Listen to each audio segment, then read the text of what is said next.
This is Community Conversation. I'm Dale Gaerner, and on the program, we're going to be talking to a formerly local person that grew up in the Brooklyn-Jackson area, but then moved to Nashville. And we'll talk a little bit more about that here in just a second.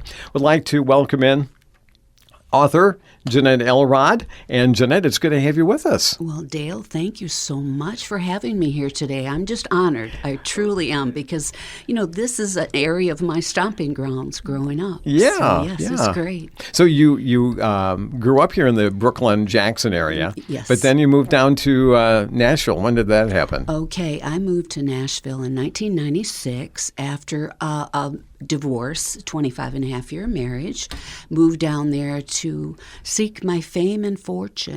I was this little fish in this huge pond, but by going there, I just felt like I was stepping out in what I call my little dream tour. Yes. Because I always wanted to be a star. I mean, that's been my dream since I was 3, when my parents, there were 6 of us siblings at the time, we traveled to Nashville.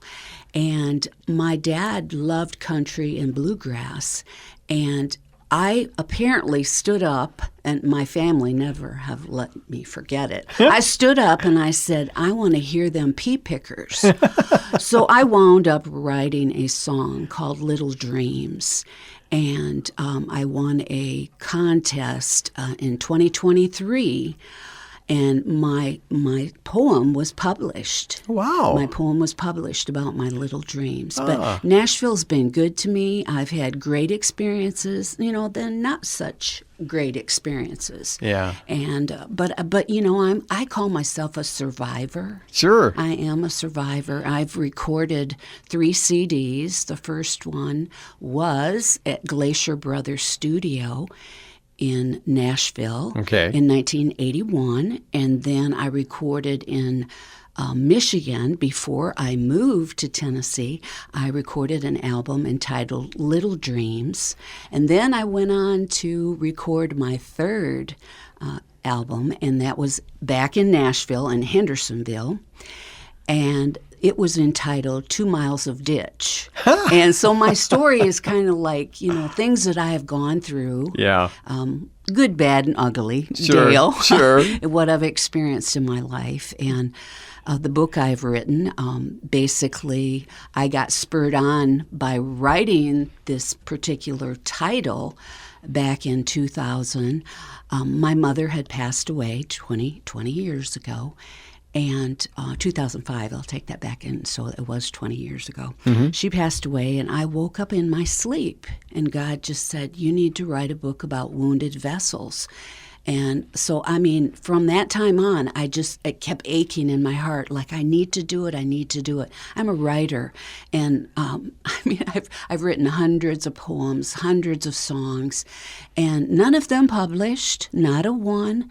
But in 2023, when I wrote the poem, Little Dreams, it was on my birthday, December 27th, I received in the mail a certificate saying that I won second place with that poem, and it is in the Tennessee Magazine. Oh, wow. And so that was just like, okay, it's time. Yeah. So as far as 2024 in January, I started wrote for 9 months, like having a baby. Yeah. And then an additional 9 months going back and forth with my publishing company to make sure that all the spelling and everything was accurate. Sure. So within a year and a half, my book is finished, and it's available for anyone on Amazon or all the major booksellers. But it's a compilation of my life, my whole life story. Yeah. Well, it's called Wounded Vessel, I Am Taking Back My Power. Now, what did you mean by that? I'm taking back my power. Okay, I wanted to give God back my power because I had let other people manipulate me. I don't want to talk bad about the music industry, but there were some situations where they wanted me to compromise my faith, and I just said no. And so finally in 2021, at the end of the year, I just said, I'm tired. I'm tired. So that is a part of my book, and the subtitle is I'm taking back my power, meaning God is going to take back my power, and I'm not going to let man, control me in any way, shape, or form. Yeah. Because I've had some rough times, and if you want to know the rest of the story, like Paul Harvey, you need to purchase my book, Wounded Vessel. Well, the one thing that I thought was rather interesting that you mentioned to me before we went on air with this is that you mentioned about the time it took, like you said about with the publishing company, dotting the I's and crossing the T's. Yes. But you said that they had to publish it just the way it was. I mean, just as you presented it, and they did. They did, absolutely. They did not change the content whatsoever. And I actually read the book 5 different times within that 9 months, after the first 9 months. And I mean, I have to tell you, Dale, I cried and I cried and I laughed. It was just a combination of emotions, because I lived this story. I lived it. And so many of the things in the story, and I'll have to say my indiscretions, my sins, I don't want anyone else to go through. I want my book to be an example, to tell people, let God be your guide. He's the best guide, and if you don't know him, if you don't know Jesus, I am a Christian, and I'm not ashamed. I'm not ashamed of the gospel. You shouldn't be. No, I'm not. You shouldn't be. And I'm a strong woman, and I'm very thankful to be alive. And there's some stories in there that basically tell you I should not be here, but I'm here. Oh, wow. Like Esther, I call it for such a time as this. I'm here. Yeah. I'm here to tell my story and encourage people. Don't give up. Don't give up on the brink of your miracle. And if you have dreams, live out those dreams, because in the Bible it says, where there's no dreams, the people perish. And so live out your dreams.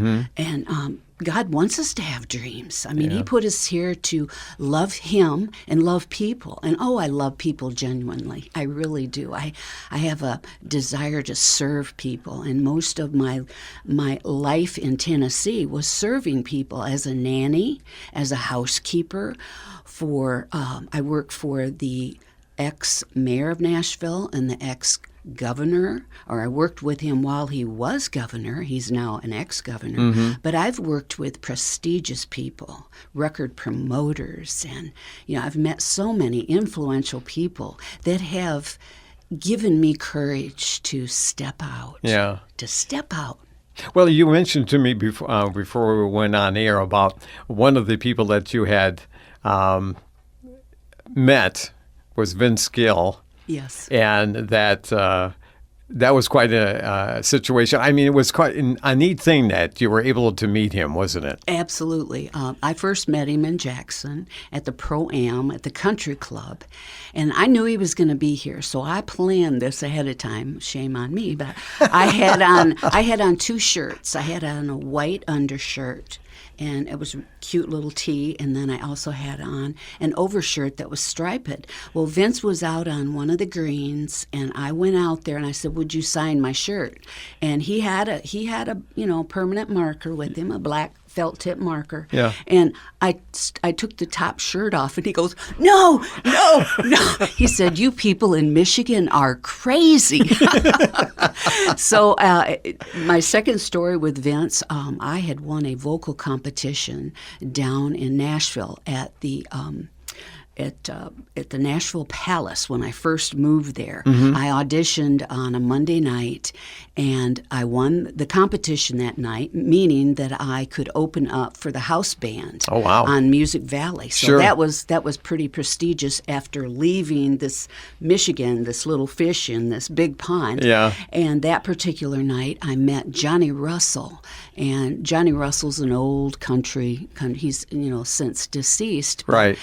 His big hit was in 1973. Was it Rednecks, White Socks, and Blue Ribbon Beer? That's right. I remember that one, yes. That was in 1973. That was his big hit. Yeah. Well, Johnny had invited me to go backstage at the Opry. But that particular night at John A.'s, he looked at me, he goes, well, he said, call me Dad. And he said, are you going to be my fifth wife? So I was a little bit nervous. Yeah. When his chauffeur picked me up and took me to the backstage where he was. And I was kind of nervous hanging out with Johnny that night because it's like, are you going to be my fifth wife? I was like, no. Well, it just so happens that evening, he and Vince Gill were in the green room the whole night talking. So I could have said, do you remember me, Vince? Do you remember me? Yeah. Well, I did not go to the green room. I went around and I talked to a lot of people that I had, met before on the backstage. Sure. And so my third experience with Vince Gill is his daughter, Jenny, because Jenny, as well as Vince, they're so athletic. They're musically talented. They're just multi-talented. Well, Jenny was a bowler, and she bowled on the league with my son, Brian. Huh. And one night, Jenny said, well, my dad's coming to bowl with us. And I was so scared, I didn't even hardly talk to him. But he knew in advance. Jenny had told him the story because I actually had photos of what happened at the country club in Jackson. And so she told her dad the whole story. So I'm kind of sitting there the whole night and didn't even say much. But Vince came in sweats. He had a baseball cap on. It was turned backwards. He was just one of the guys. Yeah. And most of the people in Nashville, they're good people. There's those small exceptions. They're good people. They're country folk. They really are. Yeah. Good people. Good people. So that's one of my stories with Vince and Jenny. But like you mentioned before, that you have met and have encountered a lot of great personalities, a lot of celebrities along the way, too, that obviously helped you in your the career that you were pursuing down there in Nashville, as well as, of having some great experiences, too, at the same time. Yes, absolutely. I mean, I met John Hobbs. He's the one that owned Nashville Palace, and also John Ace. And he really was supportive of me when I first came to Nashville. He would call me, tell everyone to call me up to sing. And so I was singing all over Music Valley, and it was incredible. And I got to meet people like Ronnie Stoneman.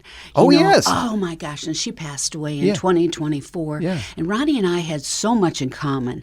I mean, politically and spiritually and music. I mean, we could sit and just talk and talk and talk. She was a gem. Yeah. I got to meet Lulu Roman Smith. Oh, yes. A lot. And Shotgun Red Steve Hall, who had the little puppet. Oh, He yeah. was on Hee Haw. Yep.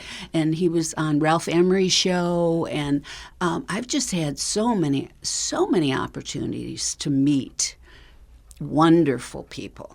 And they can read all about it in Wounded Vessel. Yes. I'm Taking Back My Power. Amen. By Jeanette Elrod. And once again, you said that the book is available where again? Amazon, Barnes & Noble, and all the major booksellers. Okay. So it's out there. Yeah.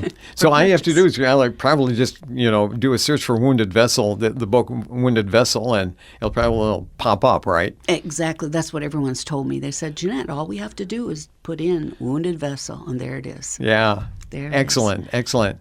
So what are your plans now that you got this book?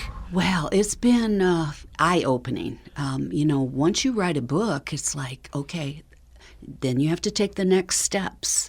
So I'm taking baby steps. People have questioned me, why did you write a book such as this? And so much of it, like I said, is controversial. And I just want people to stay on the straight and narrow path. And so I'm planning on, and I have in the past talked to, because I've had some abusive situations in my life, going out and talking to these men, women, and children, organizations, and encouraging them, you can get past certain things in your life because God will help you. Yeah. And then there are organizations that will help people. That's right. To get them through the tough times, Absolutely. the struggles of life. Absolutely. Yes. Yeah, definitely. Yes. Well, congratulations on the book, Thank Jeanette, you. and much success on it. Appreciate it. And continued success in what you're doing. Sounds like you've got a very, very fulfilling life even now for yourself. So congratulations on that, too. And again, congratulations on the book. And again, it's Wounded Vessel, I'm Taking Back My Power by Jeanette Elrod, formerly of the Brooklyn-Jackson area, now living in Memphis. No, actually, outside of Nashville. Now, Nashville, Yes, yeah, yes, okay. yes. And so you're coming back every once in a while to Michigan, huh? Yes, my family are here, and so I come back quite often. I was here like 2 or 3 weeks ago or something like that. Yeah. So, and I'll be back next week. I'm Okay. headed back there on Sunday, and I'll be back again next week. Excellent. So, maybe you'll see me in the area. There you go. Whoever's listening Yeah, tonight. So. yeah, excellent. Well, as I mentioned, much success with the book, Jeanette. Thank you. I appreciate it. Thank you, Dale. Jeanette will be having book signings on Saturday, August 2nd at the Napoleon Cafe from 8 until 10 and at Basil Boys in Tecumseh from 2 until 4 p.m. Jeanette Elrod, my guest here on Community Conversation. I'm Dale Gaerner, and we'll talk again soon.